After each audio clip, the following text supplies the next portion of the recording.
नमस्कार। मुंशी प्रेमचंद जी की जयंती के खास अवसर पर प्रस्तुत है उनकी कहानी पूस की रात। हल्कू ने आकर स्त्री से कहा, सहना आया है, लाओ जो रुपए रखे हैं उसे दे दो, किसी तरह गला तो छूटे। मुन्नी झाड़ू लगा रही थी, पीछे फिरकर बोली, 3 ही तो रुपए हैं, दे दोगे तो कंबल कहाँ से आवेगा। माघ पूस की रात हार में कैसे कटेगी, उसे कह दो फसल पर दे देंगे, अभी नहीं। हल्कू एक क्षण अनिश्चित दशा में खड़ा रहा। पूस सिर पर आ गया। कंबल के बिना हार में रात को वह किसी तरह नहीं जा सकता, मगर सहना मानेगा नहीं। घुड़कियां जमावेगा, गालियां देगा, बला से जाड़ों में मरेंगे, बला तो सिर से टल जाएगी। ये सोचता हुआ वह अपना भारी भरकम डील किए हुए स्त्री के समीप आ गया और खुशामद करके बोला, ला दे दे, गला तो छूटे, कंबल के लिए कोई दूसरा उपाय सोचूंगा। मुन्नी उसके पास से दूर हट गई और आंखें तरेड़ती हुई बोली, कर चुके दूसरा उपाय, जरा सुनो तो कौन सा उपाय करोगे। कोई खैरात दे देगा कंबल, ना जाने कितनी बाकी है, जो किसी तरह चुकने ही नहीं आती। मैं तो कहती हूँ तुम क्यों नहीं खेती छोड़ देते, मर मर कर काम करो, उपज हो तो बाकी को दे दो। चलो छुट्टी हुई, बाकी चुकाने के लिए ही तो हमारा जन्म हुआ है, पेट के लिए मजूरी करो। ऐसी खेती से बाज आए, मैं रुपए ना दूंगी ना दूंगी। हल्कू उदास होकर बोला, तो क्या गाली खाऊं। मुन्नी ने तड़प कर कहा, गाली क्यों देगा, क्या उसका राज है। मगर यह कहने के साथ ही उसकी तनी हुई भौहें ढीली पड़ गईं। हल्कू के उस वाक्य में जो कठोर सत्य था, वो मानो एक भीषण जंतु की भांति उसे घूर रहा था। उसने जाकर आले पर से रुपए निकाले और लाकर हल्कू के हाथ पर रख दिए, फिर बोली, तुम छोड़ दो अब किसे खेती, मजूरी में सुख से एक रोटी तो खाने को मिलेगी, किसी की धौंस तो ना रहेगी। अच्छी खेती है, मजूरी करके लाओ, वो भी उसी में झोंक दो, उस पर धौंस। हल्कू ने रुपए लिए और इस तरह बाहर चला गया मानो अपना हृदय निकाल कर देने जा रहा हो। उसने मजूरी से एक एक पैसा काट कपट कर 3 रुपए कंबल के लिए जमा किए थे। वो आज निकले जा रहे थे। एक एक पग के साथ उसका मस्तक अपनी दीनता के भार से दबा जा रहा था। पूस की अंधेरी रात, आकाश पर तारे भी ठिठुरते हुए मालूम होते थे। हल्कू अपने खेत के किनारे ऊख के पत्तों की एक छतरी के नीचे बांस के खटोले पर अपनी पुरानी गाढ़ी की चादर ओढ़े पड़ा कांप रहा था। खाट के नीचे उसका संगी कुत्ता जबरा पेट में मुंह डाले सर्दी से कू कू कर रहा था। दो में से एक को भी नींद न आती थी। हल्कू ने घुटनियों को गर्दन में चिपकाते हुए कहा, क्यों जबरा, जाड़ा लगता है। कहता तो था घर में पुआल पर लेट रहे, तो यहाँ क्या लेने आए थे। अब खाओ ठंड, मैं क्या करूं। जानते थे मैं यहाँ हलवा पूरी खाने आ रहा हूँ, दौड़े दौड़े आगे आगे चले आए। अब रो नानी के नाम को। जबरा ने पड़े पड़े दुम हिलाई और अपनी कूकू को दीर्घ बनाता हुआ एक बार जम्हाई लेकर चुप हो गया। सन की स्वान बुद्धि ने शायद ताड़ लिया। स्वामी को मेरी कूकू से नींद नहीं आ रही है। हल्कू ने हाथ निकालकर जबरा की ठंडी पीठ सहलाते हुए कहा, कल से मत आना मेरे साथ, नहीं तो ठंडे हो जाओगे। ये रान पहुआ न जाने कहाँ से बर्फ ली आ रही है। उठूं फिर एक चिलम भरूं, किसी तरह रात तो कटे। 8 चिलम पी चुका। ये खेती का मजा है। और एक एक भगवान ऐसे पड़े हैं जिनके पास जाड़ा जाए तो गर्मी से घबरा कर भागे। मोटे मोटे गद्दे, लिहाफ, कंबल। मजाल है जाड़े का गुजर हो जाए। तकदीर की खूबी, मजूरी हम भी करें, मजा दूसरे लूटें। हल्कू उठा, गड्ढे में से जरा सी आग निकाल कर चिलम भरी। जबरा भी उठ बैठा। हल्कू ने चिलम पीते हुए कहा, पिएगा चिलम। जाड़ा तो क्या जाता है, जरा मन बदल जाता है। जबरा ने उसके मुंह की ओर प्रेम से छलकती आंखों से देखा। हल्कू, आज और जाड़ा खा ले, कल से मैं यहाँ पुआल बिछा दूंगा, उसी में घुसकर बैठना, तब जाड़ा ना लगेगा। जबरा ने अपने पंजे उसकी घुटनियों में रख दिए और उसके मुंह के पास अपना मुंह ले गया। हल्कू को उसकी गर्म सांस लगी। चिलम पीकर हल्कू फिर लेटा और निश्चय करके लेटा कि चाहे कुछ भी हो, अब की सो जाऊंगा। पर एक ही क्षण में उसके हृदय में कंपन होने लगा। कभी इस करवट लेता, कभी उस करवट, पर जाड़ा किसी पिशाच की भांति उसकी छाती को दबाए हुए था। जब किसी तरह न रहा गया तो उसने जबरा को धीरे से उठाया और उसका सिर थपथपाकर उसे अपनी गोद में सुला लिया।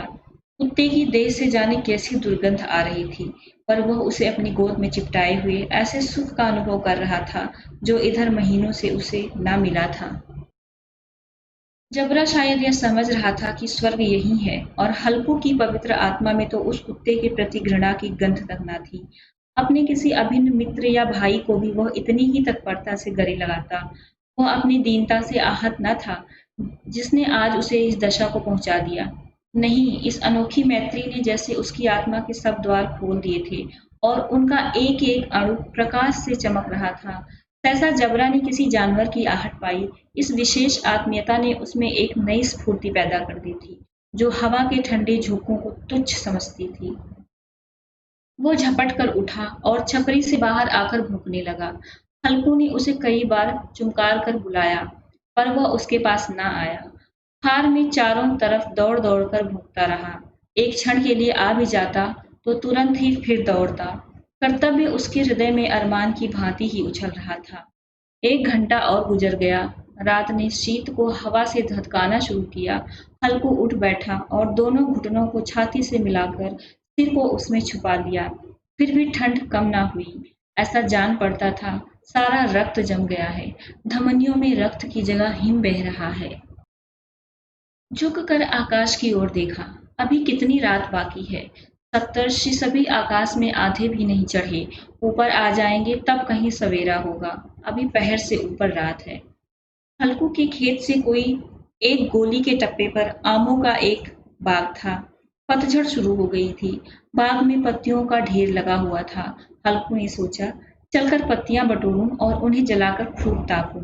रात को कोई मुझे पत्तियां बटोरते देखे तो समझे कोई भूत है। कौन जाने कोई जानवर ही छिपा बैठा हो। मगर अब तो बैठे नहीं रहा जाता। उसने पास के अरहर के खेत में जाकर कई पौधे उखाड़ लिए और उनका एक झाड़ू बनाकर हाथ में सुलगता हुआ उपला लिए बगीचे की तरफ चल दिया। जबरा ने उसे आते देखा तो पास आया और दुम हिलाने लगा। हल्कू ने कहा, अब तो नहीं रहा जाता जबरू, चलो बगीचे में पत्तियां बटोर कर तापें। टाठे हो जाएंगे तो फिर आकर सोएंगे। अभी तो बहुत रात है। जबरा ने कू करके सहमति प्रकट की और आगे आगे बगीचे की ओर चला। बगीचे में खूब अंधेरा छाया हुआ था और अंधकार में निर्दय पवन पत्तियों को कुचलता हुआ चला जाता था। वृक्षों से ओस की बूंदें टप टप नीचे टपक रही थी। एकाएक एक झोंका मेहंदी के फूलों की खुशबू लिए हुए आया। हल्कू ने कहा, कैसी अच्छी महक आई जबरू, तुम्हारी नाक में भी तो सुगंध आ रही है। जबरा को कहीं जमीन पर एक हड्डी पड़ी मिल गई थी, उसे चिचोड़ रहा था। हल्कू ने आग जमीन पर रख दी और पत्तियां बटोरने लगा। जरा देर में पत्तियों का ढेर लग गया। हाथ ठिठुरे जाते थे, नंगे पांव गले जाते थे और वो पत्तियों का पहाड़ खड़ा कर रहा था। इसी अलाव में वो ठंड को जलाकर भस्म कर देना चाहता था। थोड़ी देर में अलाव जल उठा। उसकी लौ ऊपर वाले वृक्ष की पत्तियों को छू छू कर भागने लगी। उस अस्थिर प्रकाश में बगीचे के विशाल वृक्ष ऐसे मालूम होते थे मानो उस अथाह अंधकार को अपने सिरों पर संभाले हुए हों। अंधकार के उस अनंत सागर में यह प्रकाश एक नौका के समान हिलता मचलता हुआ जान पड़ता था। हल्कू अलाव के सामने बैठा आग ताप रहा था। एक क्षण में उसने दोहर उतारकर बगल में दबा ली। दोनों पांव फैला दिए मानो ठंड को ललकार रहा हो। तेरे जी में जो आए सो कर। ठंड की असीम शक्ति पर विजय पाकर वो विजय गर्व को हृदय में छिपा न सका था। उसने जबरा से कहा, क्यों जब्बर, अब ठंड नहीं लग रही है। जब्बर ने कू कू करके मानो कहा, अब क्या ठंड लगती ही रहेगी। पहले से यह उपाय न सूझा, नहीं इतनी ठंड क्यों खाते। जब्बर ने पूंछ हिलाई। अच्छा आओ इस अलाव को कूद कर पार करें, देखी कौन निकल जाता है। अगर जल गए बच्चा तो मैं दवा न करूंगा। जब्बर ने उस अग्नि राशि की ओर कातर नेत्रों से देखा। मुन्नी से कल ना कह देना, नहीं तो लड़ाई करेगी। ये कहता हुआ वह उछला और उस अलाव के ऊपर से साफ निकल गया। पैरों में जरा लपट लगी, पर वो कोई बात न थी। जबरा आग के इर्द गिर्द घूमकर उसके पास आ खड़ा हुआ। हल्कू ने कहा, चलो चलो इसकी सही नहीं, ऊपर से कूद कर आओ। वो फिर कूदा और अलाव के इस पार आ गया। पत्तियां जल चुकी थी। बगीचे में फिर अंधेरा छा गया था। राख के नीचे कुछ कुछ आग बाकी थी, जो हवा का झोंका आ जाने पर जरा जाग उठती थी और एक क्षण में फिर आंखें बंद कर लेती थी। हल्कू ने फिर चादर ओढ़ ली और गर्म राख के पास बैठा हुआ एक गीत गुनगुनाने लगा। उसके बदन में गर्मी आ गई थी, पर ज्यों-ज्यों शीत बढ़ती जाती थी, उसे आलस से दबाए जाता था। जबरा जोर से भूंक कर खेत की ओर भागा। हल्कू को ऐसा मालूम हुआ कि जानवरों का एक झुंड खेत में आया है।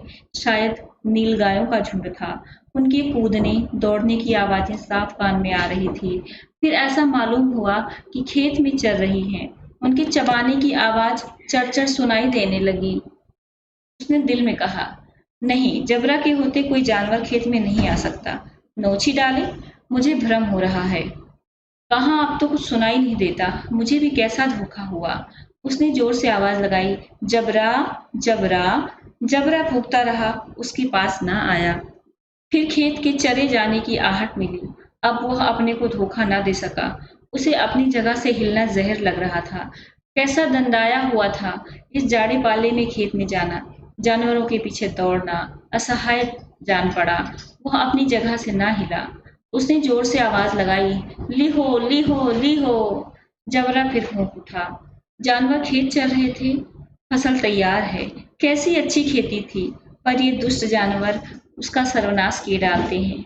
हल्कू पक्का इरादा करके उठा और 2-3 कदम चला, पर एकाएक हवा का ऐसा ठंडा चुभने वाला बिच्छू के डंक का सा झोंका लगा कि वह फिर बुझते हुए अलाव के पास आ बैठा और राख को कुरेद कर अपनी ठंडी देह को गरमाने लगा।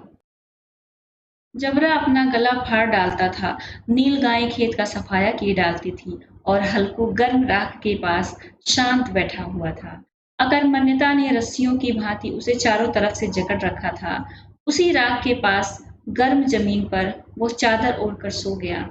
सवेरे जब उसकी नींद खुली, तब चारों तरफ धूप फैल गई थी और मुन्नी कह रही थी, क्या आज सोते ही रहोगे? तुम यहाँ आकर रम गए और उधर सारा खेत चौपट हो गया। हल्कू ने उठकर कहा, क्या तू खेत से होकर आ रही है? मुन्नी बोली, हाँ, सारे खेत का सत्यानाश हो गया। भला ऐसा भी कोई सोता है? तुम्हारे यहाँ मड़ैया डालने से क्या हुआ? हल्कू ने बहाना किया, मैं मरते मरते बचा, तुझे अपने खेत की पड़ी है। पेट में ऐसा दर्द हुआ कि मैं ही न जानता हूँ। दोनों फिर खेत की डांड पर आए। देखा, सारा खेत रौंदा पड़ा हुआ है और जबरा मड़ैया के नीचे चित लेटा है, मानो प्राण ही ना हो। दोनों खेत की दशा देख रहे थे। मुन्नी के मुख पर उदासी छाई थी, पर हल्कू प्रसन्न था। मुन्नी ने चिंतित होकर कहा, अब मजूरी करके मालगुजारी भरनी पड़ेगी। हल्कू ने प्रसन्न मुख से कहा, रात को ठंड में यहाँ सोना तो ना पड़ेगा।